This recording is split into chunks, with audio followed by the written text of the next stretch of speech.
Meta just dropped a bombshell, ending its third-party fact-checking program in the United States. What does this mean for fact-checkers in India who rely on Meta to survive? Let's break it down for you. Meta CEO Mark Zuckerberg has announced a series of sweeping changes to its platforms, including Facebook, Instagram, and Threads. And the biggest headline, Meta is ending its third-party fact-checking program in the United States. Zuckerberg says Meta is getting back to its roots. And what's the plan? Reducing mistakes, simplifying policies, and controversially, replacing fact-checkers with a community-driven system. The new system, called Community Notes, mimics the model used by X, formerly known as Twitter. It requires agreement from people with diverse perspectives to prevent biased ratings.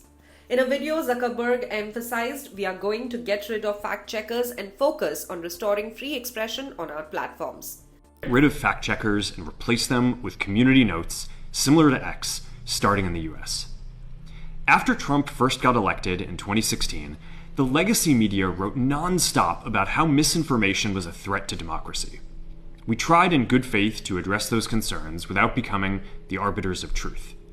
But the fact-checkers have just been too politically biased and have destroyed more trust than they've created, especially in the US. So over the next couple of months, we're going to phase in a more comprehensive community notes system. Second, we're going to simplify our content policies and get rid of a bunch of restrictions on topics like immigration and gender that are just out of touch with mainstream discourse. What started as a movement to be more inclusive has increasingly been used to shut down opinions and shut out people with different ideas, and it's gone too far. So I want to make sure that people can share their beliefs and experiences on our platforms. Third, we're changing how we enforce our policies to reduce the mistakes that account for the vast majority of censorship on our platforms. We used to have filters that scanned for any policy violation. Now, we're going to focus those filters on tackling illegal and high-severity violations.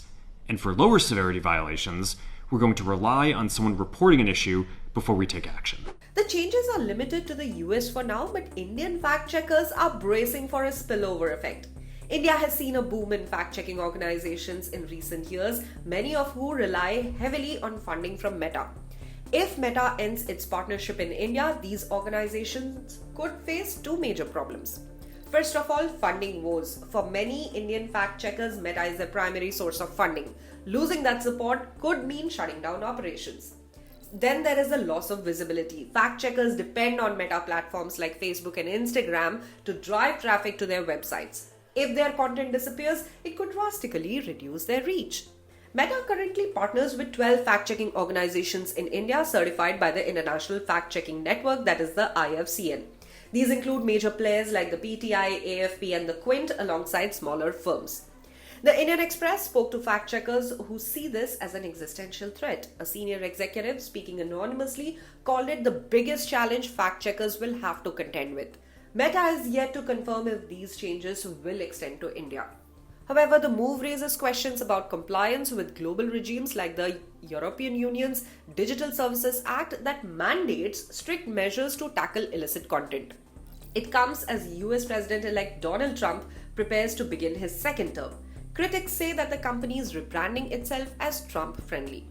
Meta's latest moves include relocating its content moderation team from California to Texas, which is a stronghold for Trump supporters, adding UFC founder and Trump ally Dana White to its board of directors, and donating $1 million to Trump's inaugural fund. Zuckerberg has also visited Trump at Mar-a-Lago, and Meta has appointed Joel Kaplan, a Republican heavyweight, as its new president of global affairs. Observers are calling this a clear attempt to build goodwill with a new administration following a rocky relationship during Trump's first term. While Meta says it's returning to its roots, critics argue that this move could have serious consequences for fact-checking globally, especially in countries like India, where misinformation remains a major challenge. With uncertainty looming, all eyes are on Meta and whether its US decisions will ripple across the entire world.